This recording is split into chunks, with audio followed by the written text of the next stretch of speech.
investigative journalist and Daily Ledger contributor Kimberly Dvorak. Kimberly, this is not a witch hunt. This is an important investigation. And one of the reasons why it's an important investigation is because this reveals the character of a person.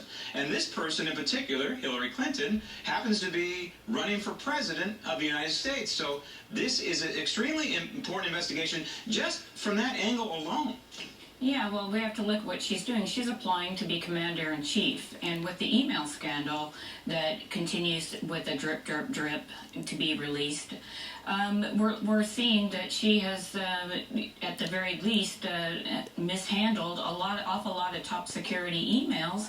And if she's applying for the commander-in-chief position, she can't be doing that. And at this point in her career, she knows full well what communications come into which server, and if they are either top secret classified, marked classified, or if they're actually these special access programs, which are top secrets. Only a handful of people in the country have access to those. All right, let's talk about the law first. You've been writing about it as a journalist. We've been talking about it on this program in specifically 18 U.S. Code 793F, which pertains to mishandling classified information. That's one of the key statutes that we're talking about here, correct?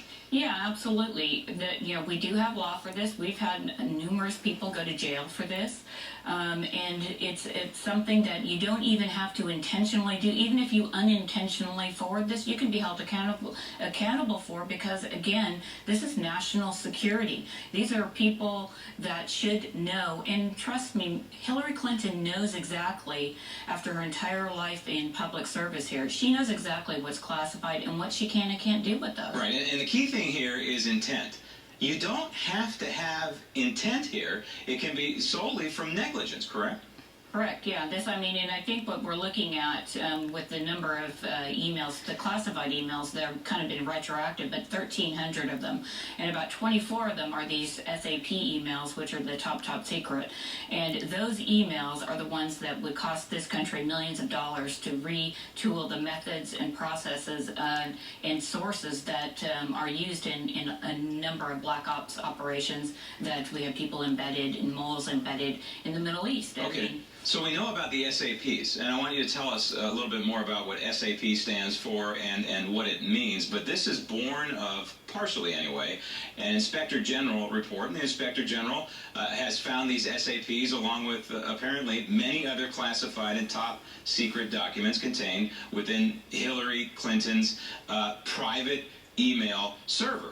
We don't know if these are the ones that she turned over necessarily, or the ones that they have extracted from her supposedly wiped clean server. But the important part is the highest of high classifications, this SAP. What is that all about? Well, these are, again, these are super secret programs that, even people, like, say this was a program run out of the Defense Department, and they had, one of their special operators had managed to, get information and turn perhaps a terrorist that we're monitoring or tracking in the Middle East.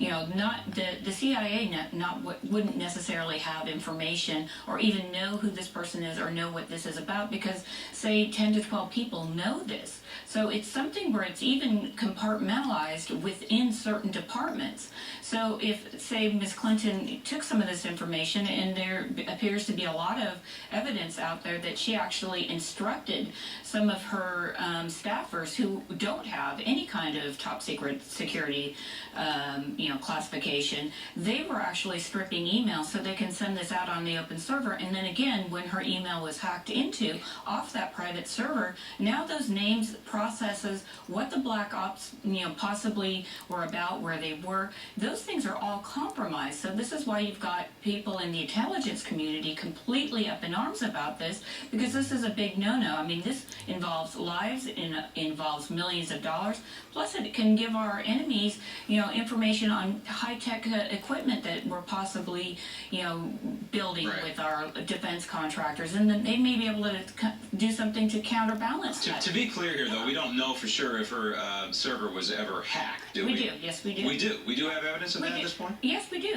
Gustav, a couple of years back, he's a Romanian hacker, and he put all of Miss Clinton's emails that he hacked out of her server on the internet, and he was selling them to the highest bidder. Of course, now he's in prison, and nobody really wants to go back and talk about it, but that's how we found out about this. So it's a very real possibility that these emails could have revealed people who are literally undercover in various parts of the world, say, for example, the Middle East, and if someone had access to them, they may have blown their cover, correct, and possibly cost their lives. Absolutely, and I'll point to one example that most people will probably recognize, so don't roll your eyes, but it's Benghazi. Some of the emails that were released or hacked out of her system actually gave information about Ambassador Stevens, his whereabouts, and his security detail. And of course, we know that Ambassador Stevens died. Right. So that's a direct example of this. So how many eyeballs do you think in the United States, in a country of 310 million people, have this SAP access to see this very sensitive information?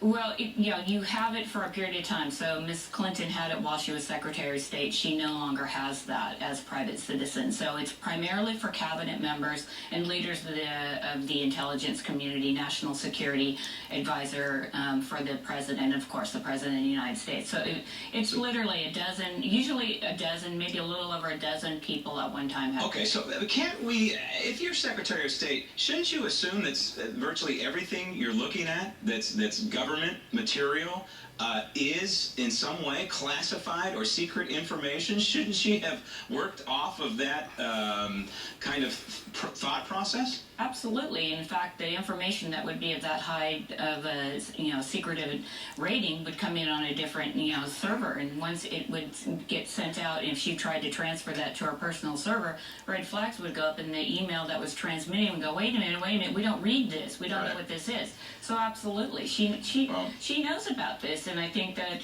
she's just trying to provide a smokescreen here, but there are several people inside the intelligence community that are very upset about this situation, wondering why she's not being held accountable for this, because they've had to go in and retool their programs. Well, we'll see. I mean, the FBI is still investigating. By my count, she's violated 3 federal statutes and possibly committed perjury along the way, but to hope for some sort of justice from this rogue administration, a president who appointed a rogue attorney general, my hopes are not very high. And don't forget about all those emails that apparently she deleted. We haven't even got to those yet. So. Right. So there are more shoes to drop, and we have 150 FBI agents looking right now, and we understand that they definitely believe that there's enough material right now for an indictment. We shall see. Kimberly, thanks. Thank you.